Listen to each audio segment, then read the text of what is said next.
Sir heroine Samantha ఒక భారీ scam లో ఇరుక్కుంది అనే న్యూస్ వస్తుంది సార్. దానివల్ల ఆమె చేస్తున్న వెబ్ సిరీస్ కూడా ఆగిపోయింది అని చెప్తున్నారు. అసలు సమంత చేసిన తప్పేంటి? ఆ భారీ స్కామ్ ఏంటి సార్? ఆమె ఎలా ఇరుక్కుంది? యాక్చువల్‌గా ఇది అంటే వార్తలు అలా వస్తున్నాయి గానీ, సమంత స్కామ్‌లో ఇరుక్కోలేదు. బట్ హ్మ్. సమంత స్కామ్ వల్ల అఫెక్ట్ అయింది Samantha career.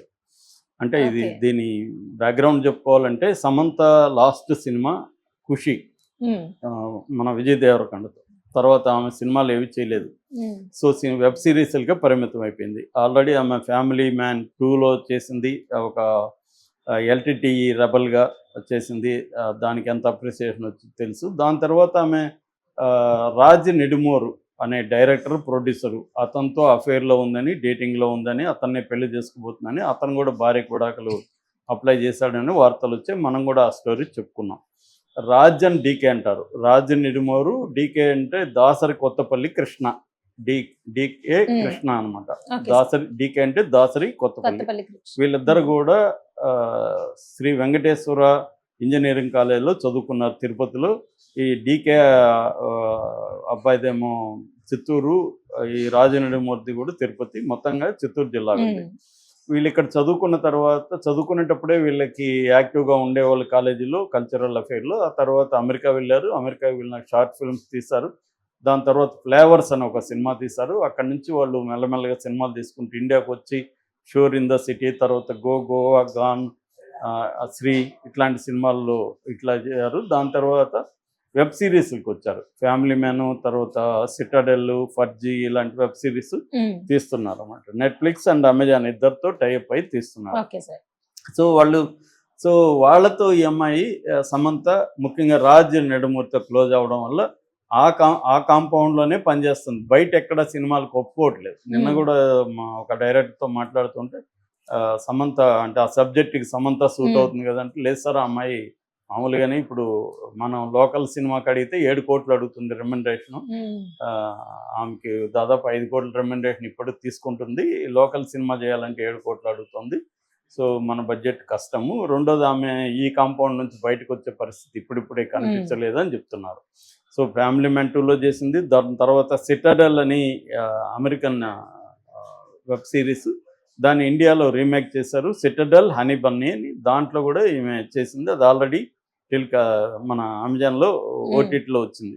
ఇప్పుడేందంటే 'Rakt Brahmand the kingdom bloody kingdom', 'Rakt Brahmand the bloody kingdom' అని ఆ సినిమాని నెట్‌ఫ్లిక్స్ ప్లస్ ఆహ్, డి2ఆర్ అని ఒక బ్యానర్ ఉంది. హ్మ్. డి2ఆర్ అంటే మళ్ళీ వీళ్ళదే.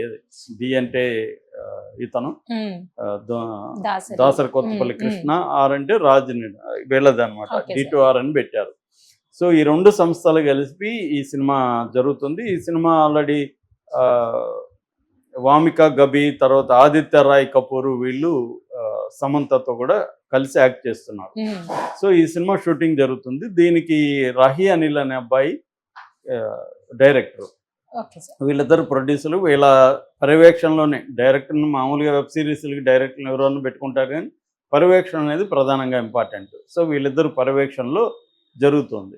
ఇప్పుడేమైంది దాంతో పాటు ఇంకొకటి 'గుల్కండ్ టేల్స్' అని ఒక అమెజాన్ సెక్స్ కామెడీ. ఇది పీరియడ్ సెక్స్ కామెడీ అనమాట. అంటే మన 'కామసూత్ర' జరిగిన టైంలో ఆహ్, జరిగిన ఒక కథను తీసుకొని సెక్స్ కామెడీగా వెబ్ సిరీస్ లాగా మలిచారనమాట. అది కూడా అమెజాన్‌లో రాబోతుంది. దాని బడ్జెట్ కూడా 120 కోట్లు.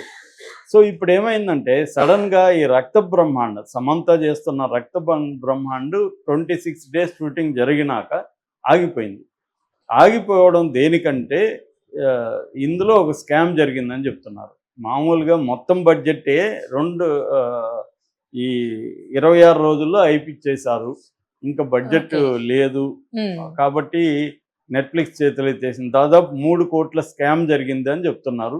ఇది స్కామ్ ఒక ప్రొడక్షన్ ఎగ్జిక్యూటివ్ ప్రొడ్యూసర్ ఉంటారు కదా! వాళ్ళే ఈ స్కామ్‌కి పాల్పడ్డారనేది వస్తున్న వార్త. నేషనల్ మీడియా అంతా కూడా దీని మీద రాస్తుందనమాట. హ్మ్.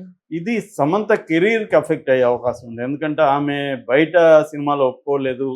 వీళ్ళతోనే చేస్తుంది. ఇదేమో ఇప్పుడు ఆగిపోయింది. ఈ దెబ్బకి అమెజాన్ కూడా ఈ 'గోల్కొండ టేల్స్‌ని' ఆపేసింది అని చెప్తున్నారు. యాక్చువల్గా ఈ ఇయర్లో రక్త బ్రహ్మాండ్ రావాలి, రిలీజ్ అవ్వాలి, కానీ నెట్ఫ్లిక్స్ ఈ ఇయర్లో చేసే పరిస్థితి లేదు. ఎందుకంటే ఈ స్కామ్ ఇంత పెద్ద స్థాయిలో 3 కోట్లు అంటే పెద్ద స్కామే కదా.